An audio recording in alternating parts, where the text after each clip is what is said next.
Okay.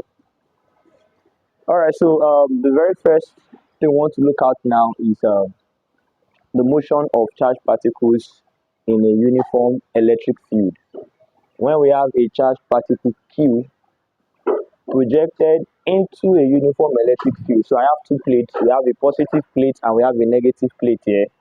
Of course, remember the electric field is always from the positive to the negative. So we have our electric field, our uniform electric field from the positive plate to the negative plate. So we have a charged particle Q that is projected into this uniform electric field. So let's assume that the charged particle is a negative charge. So when it enters with this initial velocity, it is projected horizontally. When it enters into this uniform electric field, what will happen to this charged particle? How will it move? Will it continue horizontally or will it be deflected? That is what we want to study. We want to study the motion of this charged particle in this uniform electric field. So when this charged particle enters this uniform electric field, because it is a negative charge, and in this electric field, there's going to be an electric force. Because there's an electric field, there should be an electric force. Remember again that your electric field at a particular point is the force acting on a test charge per unit test charge.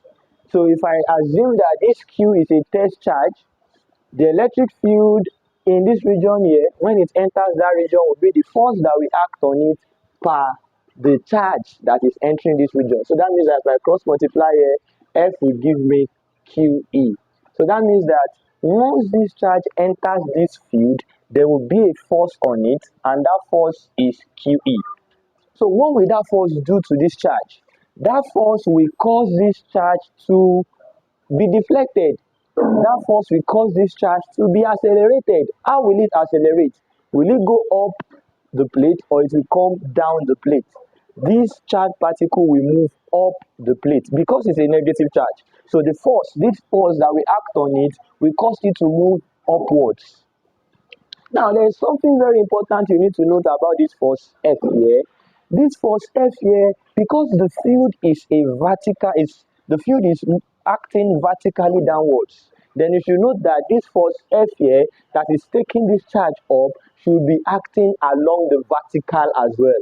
The field is acting vertically, our F is also acting vertically. That means this F here is only along the what? The y-axis. It's only along the vertical. This should be SY. So when this charge enters into this field, there will be a force Fy that will act on it, and that force will cause it to move towards the positive plate. Had it been we have a positive charge, then that force that will act on it, which is still a vertical force, will cause it to move towards the negative plate. But if it is a negative charge, it should move towards what? The positive plate. So we want to actually describe the motion of this negative charge Q. So we can say the charge Q maybe it's an electron. An electron is negatively charged. What will be the motion of that charge Q? We already know that there's going to be a force that will act on it. So how do we describe the motion of this charge? Now, if you look at this kind of motion here, you realize that when this charge is deflected here, there is vertical motion and there is horizontal motion. It is actually moving just like a projectile. So it's a two-dimensional motion. The motion of that charged particle inside this field will be two-dimensional. So that means that if we want to describe the motion, we have to describe both the motion along the x and the motion along the y. So the particle moved from here. When it enters the field, it covered a distance along x, which is sx, our horizontal displacement. Then it moved along y as well, and there is also a vertical displacement. Now let's do the analysis of the motion. So I can break it down into two. I can break it down into the horizontal motion of the charged particle as well as the vertical motion of the charged particle. The horizontal motion and the vertical motion. It is just like your basic concept in your what's it called, page 101, where you did where we did projectile motion. So that's the same idea here. So number one, first off, When this body enters into this uniform electric field, there's going to be a force on it.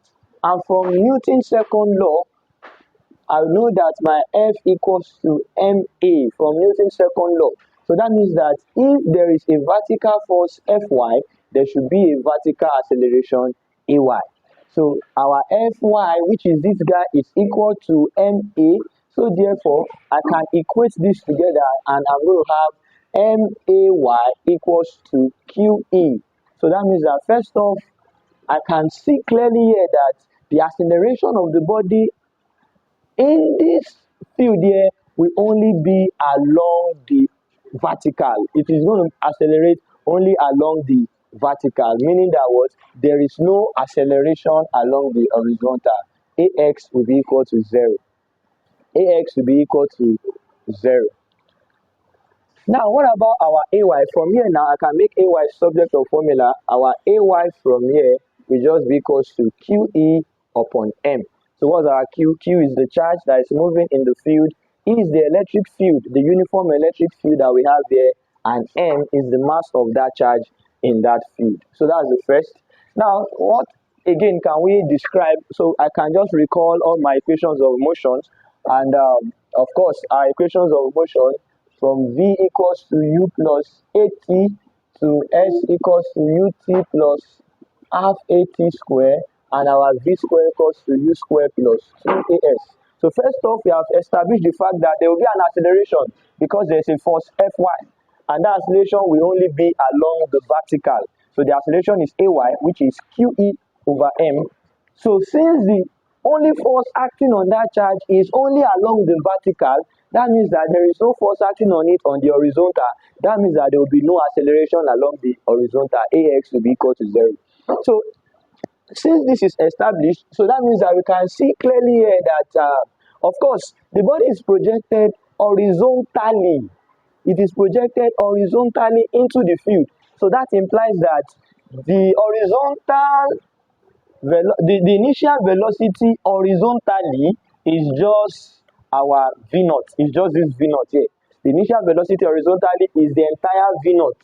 And since the body is projected horizontally, that means that there is no initial velocity vertically.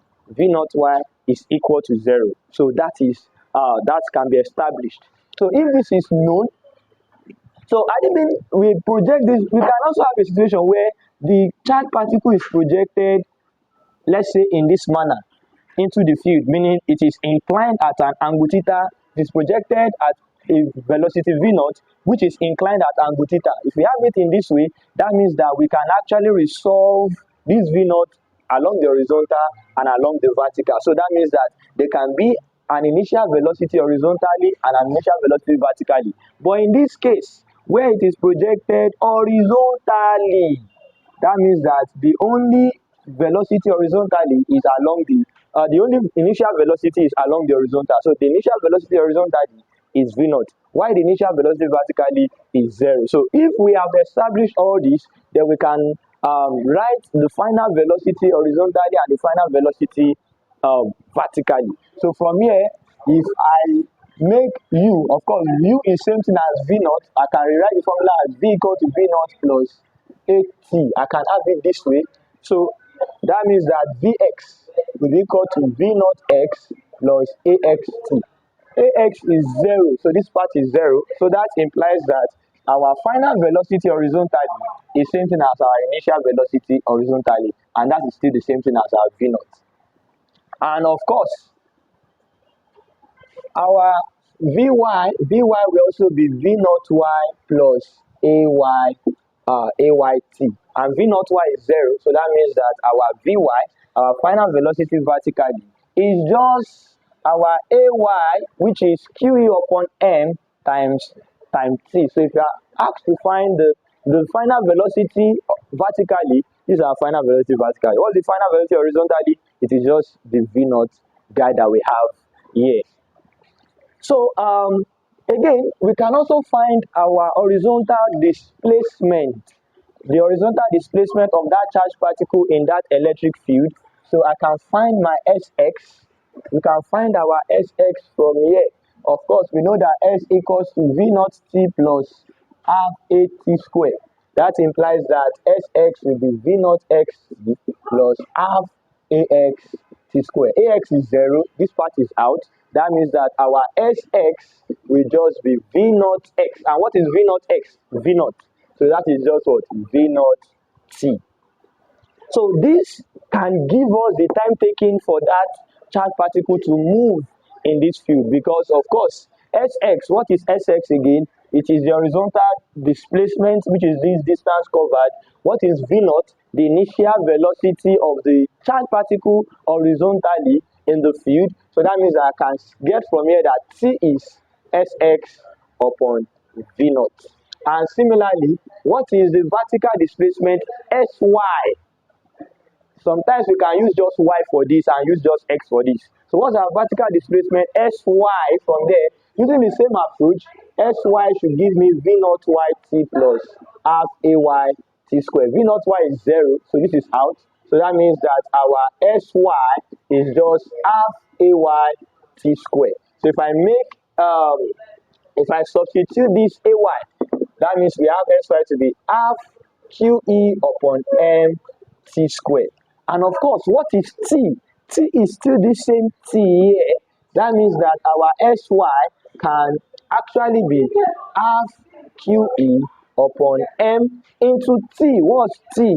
Sx upon V naught or square. So this is the vertical displacement, or the vertical deflection, or the linear deflection of that charged particle. The linear deflection of the charged particle is Sy, and it is just half ay t square. Ay is q upon m, and t is Sx over V naught. So we can have our linear deflection or linear displacement of the charged particle in a uniform electric field. So that is what we have from here. So in conclusion, we can simply say that that implies that if I assume that if Sx is x, if I make Sx x and I make Sy equal to y, therefore we are saying that our y from that last formula there, y is half QE upon m into x over V naught square, which is basically y equal to half QE upon m V naught square x square. This equation here is an equation of a parabola. That is to tell us that the trajectory of that charged particle is parabolic. The trajectory of the charged particle is parabolic. The trajectory of our Q is parabolic. It follows the path of a parabola because this equation is parabolic.